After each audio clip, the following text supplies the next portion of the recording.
In a world where law firms constantly miss out on new leads due to sloppy legal intake, and often because they just aren't answering the phone, two marketers aim to provide a glimmer of hope.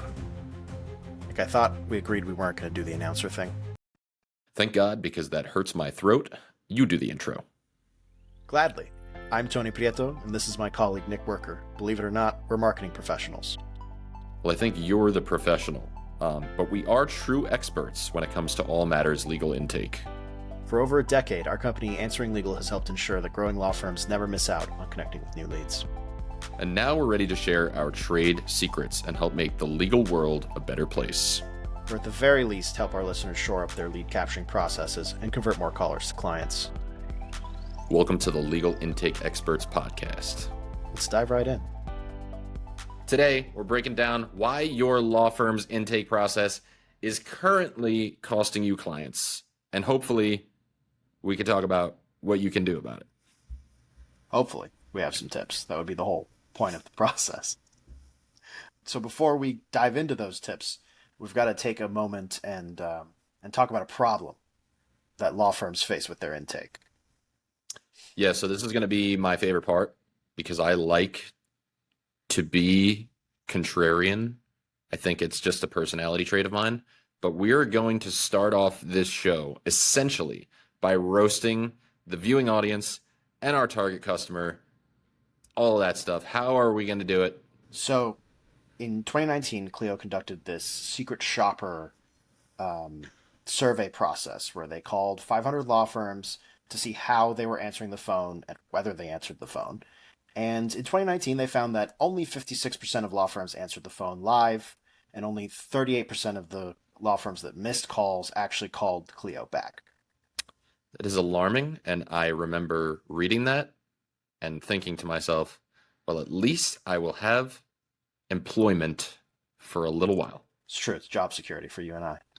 But you would think, right? You'd think that upon seeing that data, law firms would say, well, I'm either failing the market or my competitors are failing the market, and that's an opportunity for me to pick up some, percentage points, and you'd think it would get better.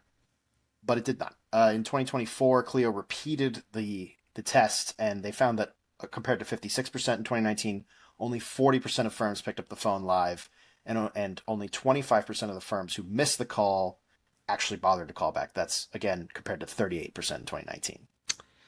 That's brutal. And here's what's funny for me is I've been doing this a very long time. I've been at this game convincing people, law firm owners, that they need an answering service. But let's put that aside for the time being here, and assume that you have some staff in the office and that Clio, let's just make the assumption, called during like normal business hours, right? 9 to 5. They didn't call at 5:30. They didn't call at 7 in the morning, and they reconciled for time differences. Can you talk about a little bit why providing a live answer for prospective clients is so crucial? Like, why would Clio even report on this in the first place? So this is one of those things that like lawyers might not realize, because they go through 3 years of law school, and then whatever else comes after that, whatever your legal jobs are, that is kind of like a divider between you and the rest of the people on the street, right? A doctor goes to med school and they look at human bodies completely differently. Lawyers look at legal issues completely differently. Me, I'm not a lawyer. I'm vaguely familiar with legal processes. If I needed a lawyer, I would be freaking out. And I would be calling a lawyer. Thankfully, I know a few people that might be able to help, but I'd be calling a lawyer, and if they didn't pick up, I'd be even more freaked out, because then I'd have to get not my first choice, but my second choice. And the person who was my first choice worked really hard to be my first choice, and just by not picking up, completely lost my business, because I'm not waiting for my first choice to call me back. I need that legal problem solved now. So I've told this story on the podcast before, but it's been a few years. And I am not going to date myself because I am now getting to that point where I don't want you to know how old I actually am. But when I was a young lad at the university I attended, story goes, I was awoken one night by a loud bang on my door, This is probably at like 1 or 2 in the morning, and someone who lived on my floor, very nice young woman who is very successful now, good for her, was like in hysterics. She had just been arrested for, I don't care, for smoking weed on our campus. It happens. Some sort of citation. I don't remember the local regulations or anything at the time. She's like, what do I do? My parents are going to kill me. They're going to expel me. And I was like, I don't think you're going to get expelled because, like, it's a citation, but I don't have a job yet. I'm like probably a freshman or a sophomore in college. I don't remember. I just remember I pulled out my laptop and we Googled, and this is when search used to work like this too, right? We Googled like what to do when I get a marijuana citation and I go to XYZ University in this area. And like we submitted a bunch of web forms on websites. We didn't even think to call because it was like 2 o'clock in the morning. So I think sometimes we set this unrealistic expectation, even though I'm sure people, like I'm employed because people call overnight, but sometimes people's expectations are different. And I think we submitted like 3 or 4 web forms. And in the morning, after everybody had calmed down, only one of the firms had called my friend back.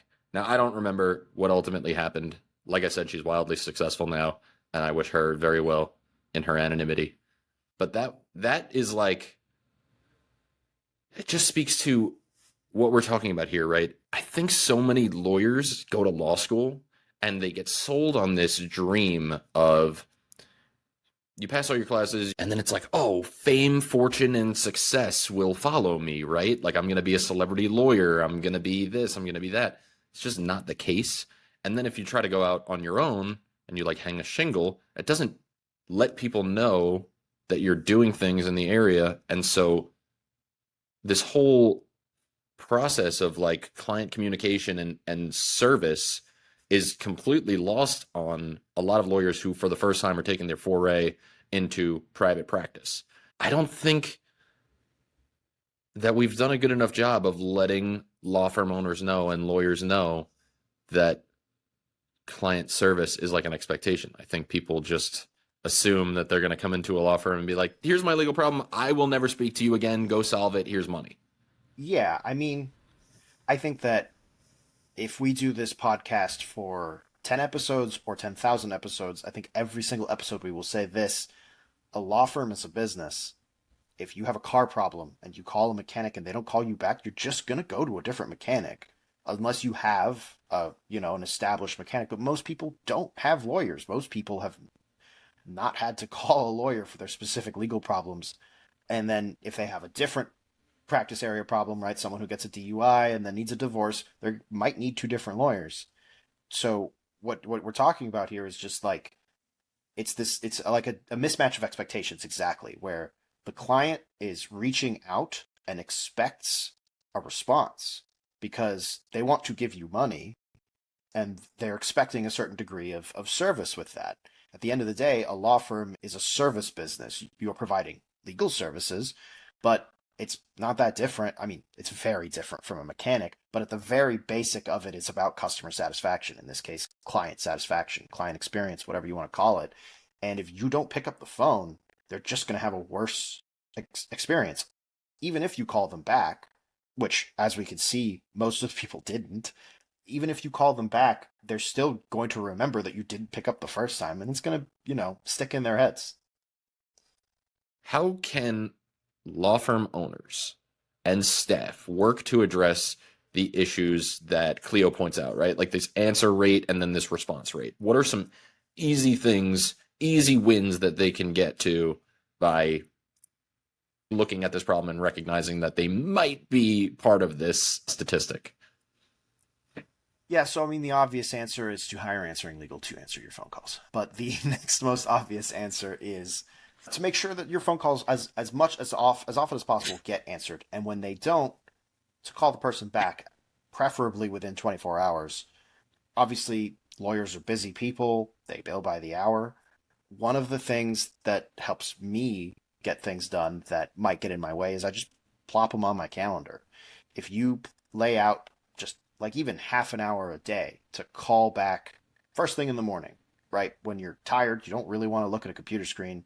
You just call back the people who called the day before, overnight, whatever it may be. And if you put it on the schedule and you only devote half an hour to it, you'll be able to collect those clients, and it's a time of day that you're probably not working that much anyway. So I am of the belief, and I just saw my friend Doug Bradley post about this on LinkedIn. And if you know me, you know I love LinkedIn. It was there's like two ways to approach this, right? Is no matter what type of direct response inquiry comes into your firm, there are so many things that you can employ that will at least begin a conversation with a prospective client. The whole thing with like people reaching out, if you don't get, I don't know, any live answer at the first point, or you have one of those that like phone tree thing. What's the dial by number directory thing? Even I can't remember the abbreviation Interactive for it. virtual response tree. There you go. Like people just hang up on those things, and then like if that, say you get the missed call, right, and you're like, oh, maybe this is a prospective client, like you don't know anything about that, you're going into that blind calling them back, and then what's the likelihood that they're actually going to answer when you call them back? That's the thing I want to study with Clio, right? Maybe I'll look into that. But the likelihood of you getting a response from that person and them not having already moved on is low. And then like here's what Doug Bradley was talking about. That's my point. I know I'm long-winded and I circumnavigate myself. Is like somebody reached out to him and he obviously deals with lawyers and so makes these recommendations as well. And dude, you can set up like if there's a form submitted on your site, you just set up like an auto response, but it's not like an auto response like, hey, I see your message and I will get back to you later. It's like a dedicated thing. Like, thank you for filling out this form on our website, inquiries about this. You know, we handle X, Y, and Z matters. You've come to the right place. There's a couple of ways that we can talk about your first consultation. Either you click this link here, schedule an appointment. You can wait for a call back. You can, I don't know, do any number of things. Like, these are my business hours. You can just list a bunch of information and give that person an opportunity to actually work with you. There's so much that you can do that people aren't even trying to think about in terms of like automation and giving like a personalized touch. So here's the point of the LinkedIn post is that Doug Bradley said this person was like doing a bunch of SEO research for their law firm. They contacted a bunch of companies and it was all like very generic. And they contacted Everest, which is Doug Bradley, and he sent them like a very personalized thing, invited them to jump on a Zoom call. He was the owner himself. He actually jumped on the call. So if you're a law firm owner in like a smaller practice, which is probably who we're talking to, who cares about this sort of thing, make the time, get on the phone call, let people know who they're going to meet with, set that expectation. What do you think about that? Am I just rambling here?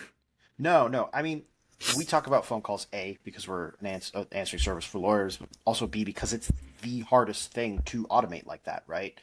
If someone sends in a web form, you can set up an automation to email them back. You know, if they interact with your website and your web chat, the web chat will respond to them. And again, you can set up automations, tell them next steps, give them a calendar link to schedule a consultation. There's so much you can do on all kinds of intake, except phone calls. Phone calls are one of the hardest to do that because people still in this age of AI, maybe it'll change, but people want to talk to a human being when they're talking like voice to voice. It's still the IVRs, voicemails, even AI receptionists are less successful than real people just because our ears are just attuned to natural human speech in ways that our eyes aren't. It's one of those things where you can really plug as many holes as possible pretty easily on all sorts of intakes, except phone calls. Phone calls do kind of require the hard work of picking up the phone or calling them back, or, of course, having someone handle your phone calls for you. At least for now, until the saying becomes popularized that I will have my AI agent talk to your AI agent. But we're not there yet. I want to talk more about what you're talking about here in like the actual, like what to do when you're actually on the phone, right? Like you've done the right thing. You answered the phone. You got the scheduled appointment. You did what we're talking about here, right? Let's dive into the actual intake process once you like establish this communication with the potential client. Yeah, I mean, if answering the phone was enough, it would be a lot easier to solve. But people have certain expectations when they call a law firm. They want to know, A, that they've reached the place that they've called. They want to know that this person will be able to help them with their issue, handles their type of case. It doesn't matter how much research they've done. Generally speaking, legal lay people just can't assume that when they call a law firm, even if it says we handle family law, can't assume that it'll handle their specific divorce case, right? So those are a lot of holes that you can plug that don't even require you to do anything extra. It's just internal processes that you can adjust. And I mean, we can get started on any one of them, but like the first one would be just making sure that you have a process, like an actual A to B to C. Like, here's when someone calls, here's who answers, here's the questions they ask. They enter it into a web form that puts it into your CRM so that you don't have to do that or they don't have to do that. And then you can access it immediately, categorize it, move it around throughout your various pipelines and whatever else, whatever your workflow is, once it's in your CRM, which hopefully you have a CRM, those are holes that you can plug. If you're doing these like fly by nights, anyone's writing anything down on paper anymore, you are missing out. Big shout out to you sound exactly like Robert Williams right now of Elevamp. If you're a lawyer and you need a CRM set up because you don't know what we're talking about, contact Robert Williams. Shout out him. He talks about people and technology and process. People, process, and technology. That's what he talks about. So, like, let's set the stage there, right? Say you're a very small law firm owner, you're solo, right? And you have a website, you do some sort of marketing out there. There are people coming to the website, there are people calling you, and there are people filling out web forms or like using the chatbot on your website, right? Or maybe they're walking into your building. But like, what's your plan when you have those things happen, right? What's your plan for answering a phone call? What's your plan for when somebody submits a web form? Now, maybe you're not doing anything as sophisticated as what we're talking about here, but you need to outline the ways that people can contact you and what your plan is for when that happens. So, to continue calling people out, if you feel victimized by this, let's talk about solutions.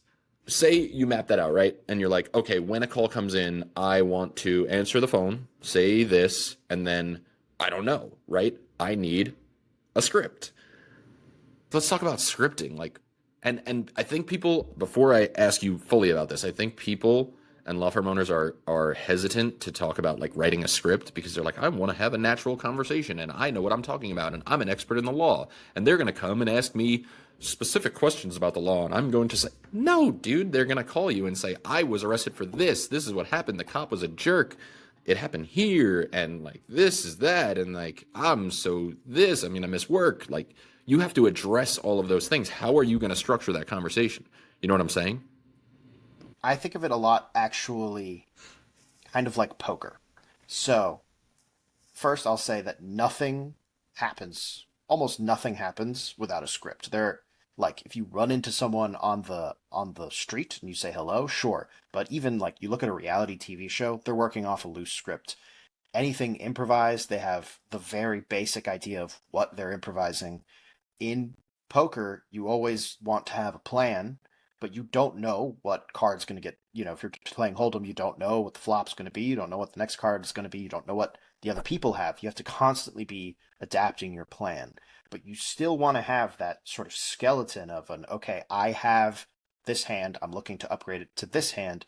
In the same way, someone calls in, you're a criminal defense attorney, you know what they're going to be calling about. They're going to be calling because they've been arrested. So you ask, all of the details you need, and the making it sound natural is up to whoever's answering the phone, and it's not that difficult. It's really just a matter of, I'm sorry that happened to you. When were you arrested? And then they take that information down. Here's what I love about your analogy is I love poker. And I used to have this friend who loved to throw a poker game. I know, illegal. Sue me. We played for like $20. and I'm very, very competitive, so competitive, and I love to win at poker because this guy loved it so much. I just wanted to beat him. Does that make me a jerk? Maybe. But who wins most often at poker is not the person with the best cards, right? It's not the hand that you're dealt. It's the person with a better plan. So if you know going into a certain situation what you're going to do or what the rules are, right? Maybe you're willing to take a risk in this scenario. But say like for all my Texas Hold'em players out there that the last card is out and there's a possible hand that can beat what you have and all you do is give that person an opportunity to either call or fold, you're leaving your situation up to them, right? So like you need a plan for what to do in that situation. So who's going to win most often? It's Thing that literally leaving money on the table. I love you so much, man. And it's the same for law firms. I like to take it a step further and give like tips based on like amazing things that I've heard on the internet and like what lawyers share on LinkedIn is you can make the conversation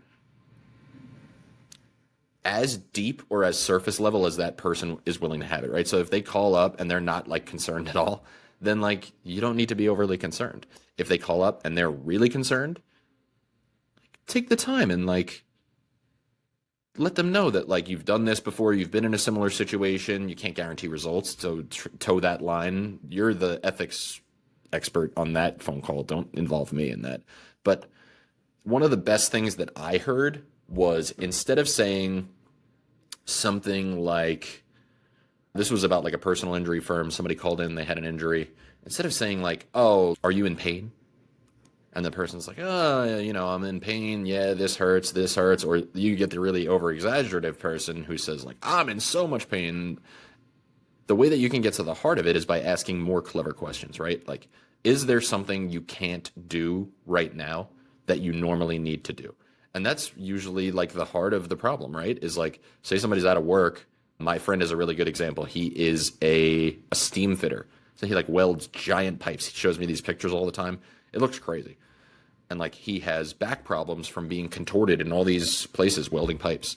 And if he were to go to a lawyer for like a workers' comp thing, because I think he has, and they asked him like, "Are you in pain?"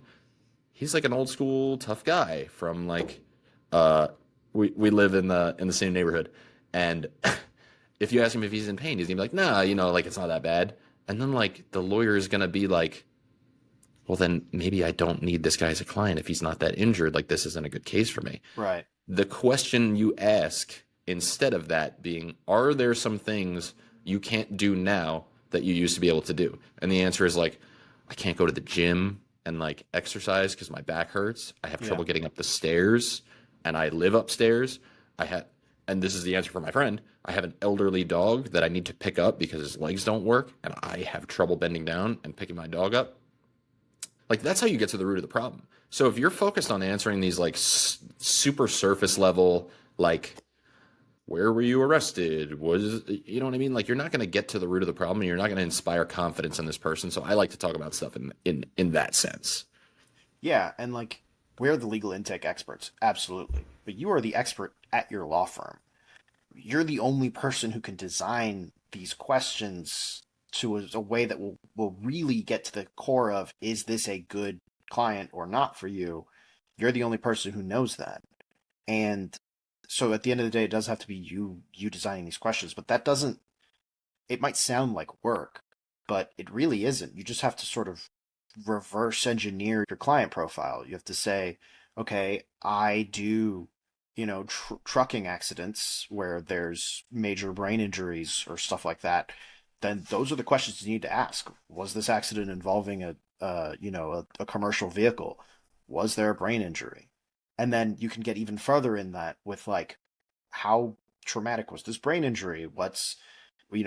Is there a role you can no longer perform? Like you were saying, with brain injury, it could be literally anything. It's really a matter of you doing that. But you're also the only person who can do it, and you're the only person who's going to do it as well as you can do it. So I'm going to say something really selfish. Is Tony? We know each other like 4 or 5 years now, You're and crazy. It's been 3 years. that's it. Yeah. Well, I feel like I've known you my whole life, and so you can take that as a compliment. And so when the prospect came up of us like relaunching the podcast or doing something different, the prospect of us yapping together for like 45 minutes to an hour at a clip is very enticing to me. So I'm already having a lot of fun. Hopefully, our viewers are starting to buy into what we are saying. And I think that we should talk about this. In 2025, law firms really don't have a choice but to like buy into this legal intake thing. Like there's so much happening right now, and sloppy intake is just really costly. So can we I want to shift the focus for like our first episode right into like intake is so important because it's the same thing of when you try to go buy something that has really good marketing and like the checkout page doesn't work, or like this is why Amazon is so successful, right? Is like there's a seamless way to purchase what you want to buy, and people Do spend it a in lot of one money. click. Just One dude, I love it so much, but I hate it so much because of the ramifications on my bank account. What's your thoughts on law firm owners and law firms in general who spend all this money on like marketing campaigns, and maybe they're getting really good inquiries and they don't even know it because they don't have these systems that we're talking about in place? when you're talking about marketing, there's often leaks, right? Or targeting. Maybe your marketing company, if you're outsourcing your marketing, maybe they came up with a an ad that didn't quite work, and you lose money that way. They're leaks in your advertising budget, but they're part of the spend. It's a trial and error process. Eventually, you get to a point where you're very efficient with it. Intake is a leak. If someone who clicks on your advertisement and they convert and then they talk to you and then they do not become a client, you have spent a lot of money acquiring that client and gotten nothing out of it. Now, that happens. Of course, you can't get everyone. Not everyone's a good fit, whatever it is, but it's a leak also that is entirely under your control. So much of marketing, and Nick and I would know this because we are marketing guys, is just like how the person who is looking at your marketing is going to interpret it.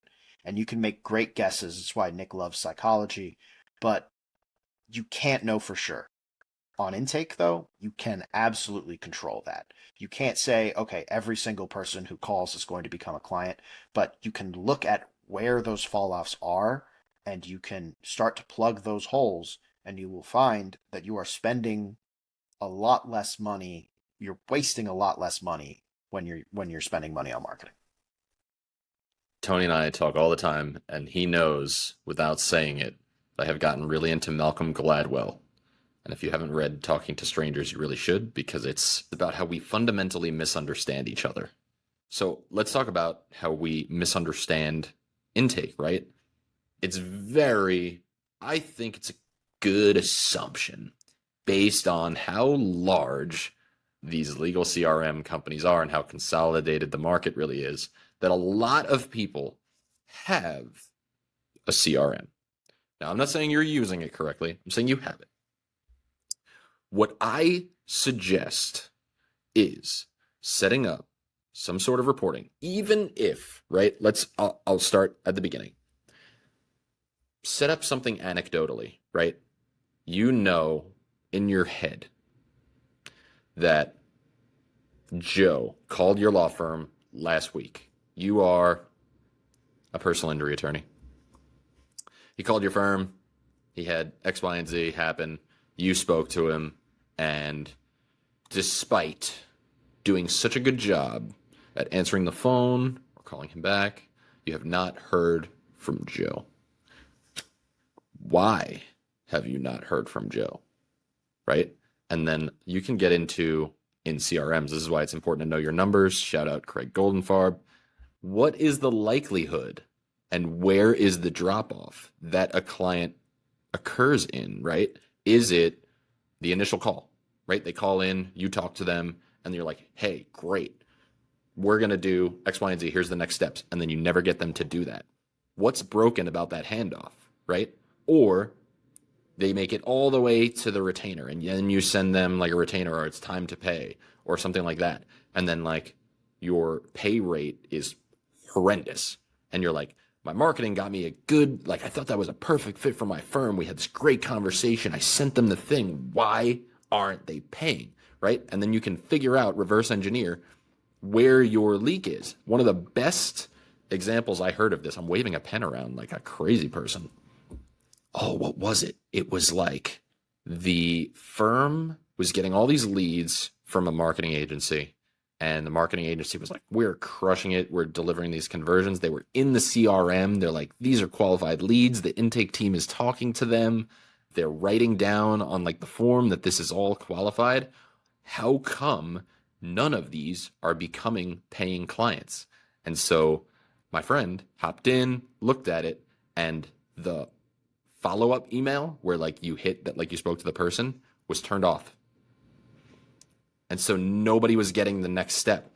And so it's like, you have to be looking at these things with intention. Like what is the process, and how do you look at the process to address these problems, so that like you have to know how you're going to get somewhere, right? I'm a big process person. I just read Ben Bergeron's book. I talk about this all the time. It's like the Nick Saban, Bill Belichick philosophy, is that you go in and like at the start of the season, they ask Bill Belichick, you plan, like, you got a really good roster this year. Do you plan on going to the Super Bowl? And Bill Belichick's like, I'm just trying to get through training camp, right? You got to be focused on the process itself. You can't be goal oriented.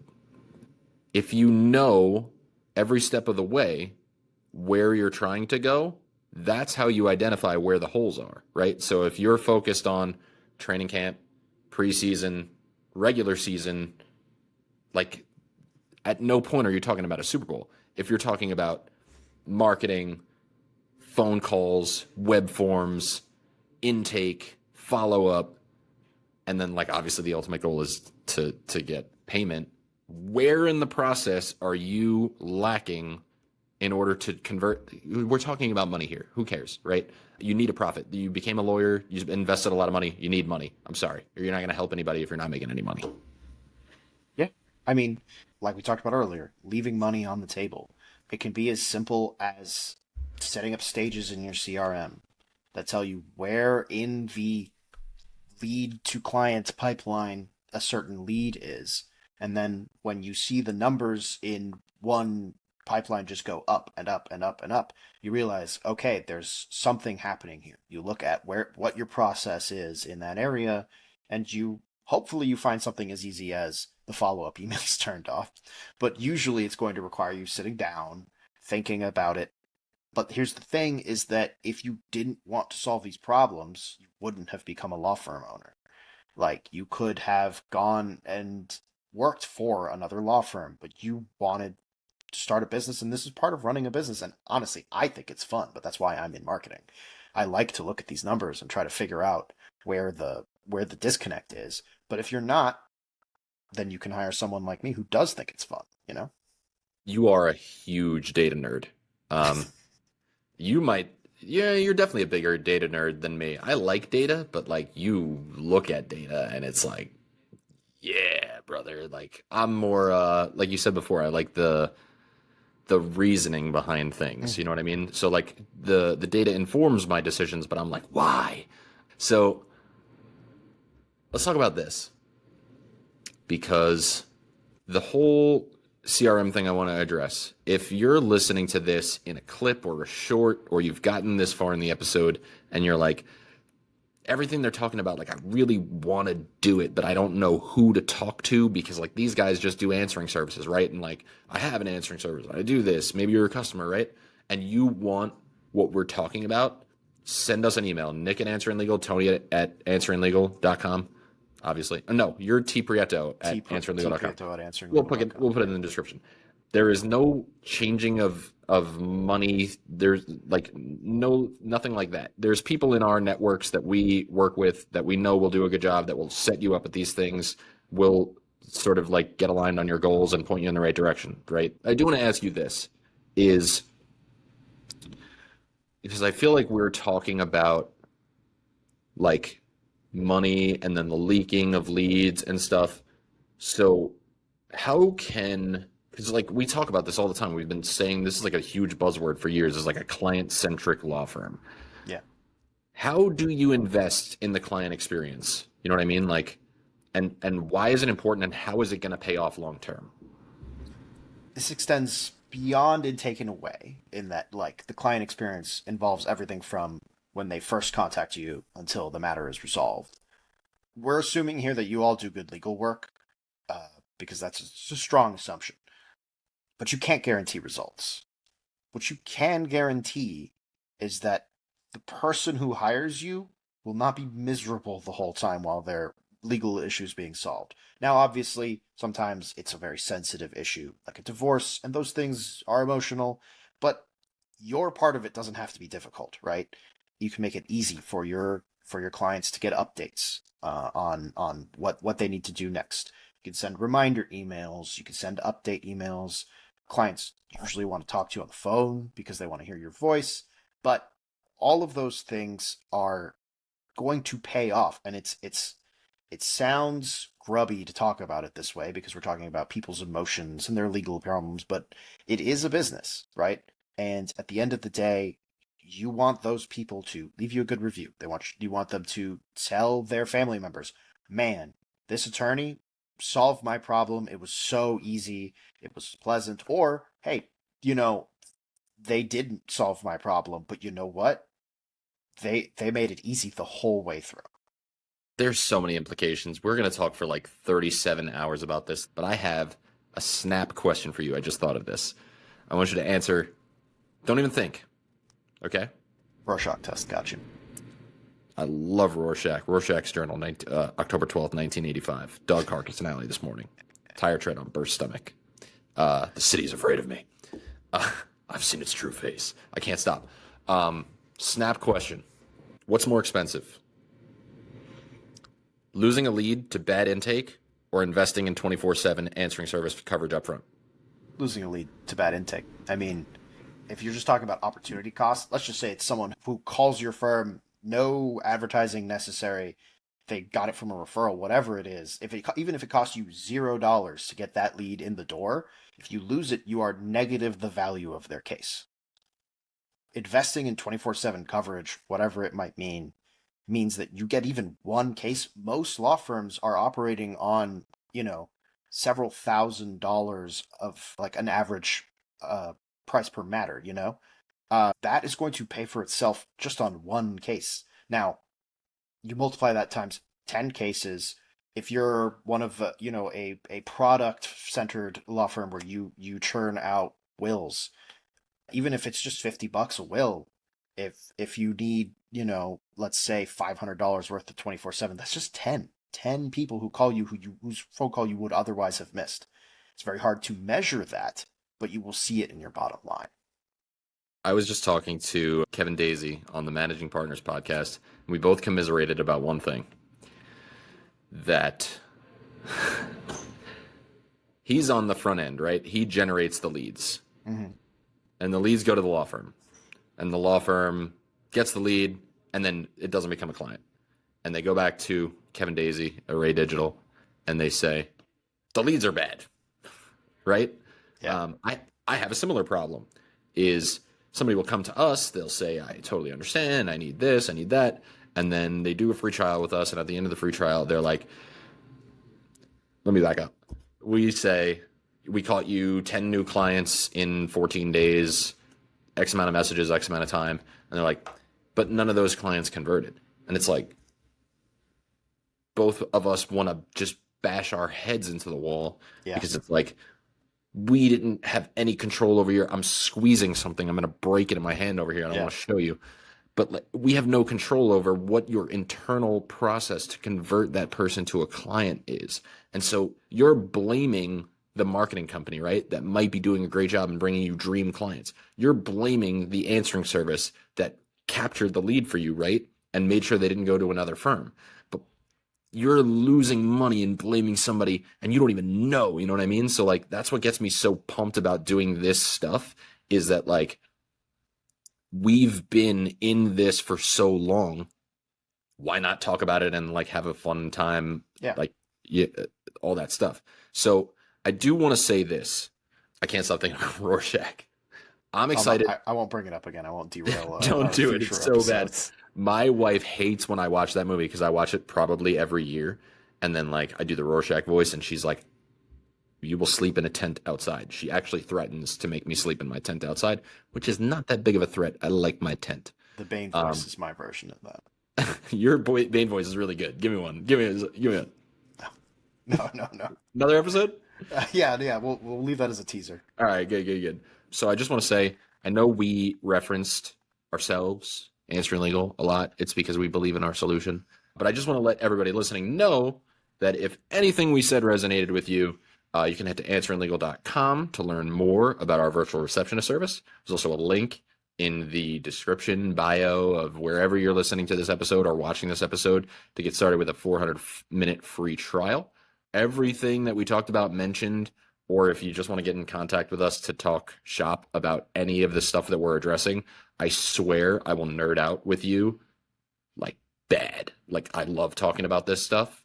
And I want to thank everyone who's watching this episode, no matter when you're watching it. It's always fun to start a new project, and it's great to have an audience. And I promise you we will keep pushing these out if you like them, or even if you don't like them, because Nick and I thought of 5 things just in the last topic we talked about that could just be an entire episode, right? So we'll be here for a very long time. And we will be talking for a very long time, so we might as well record it and try to be useful, because that's the meaning of life, is to try and be useful. So please join us for the next episode of the Legal Intake Experts. All episodes of the show can be found on Apple Podcasts, Spotify, and the Answering Legal YouTube channel. We'll see you next time, everyone.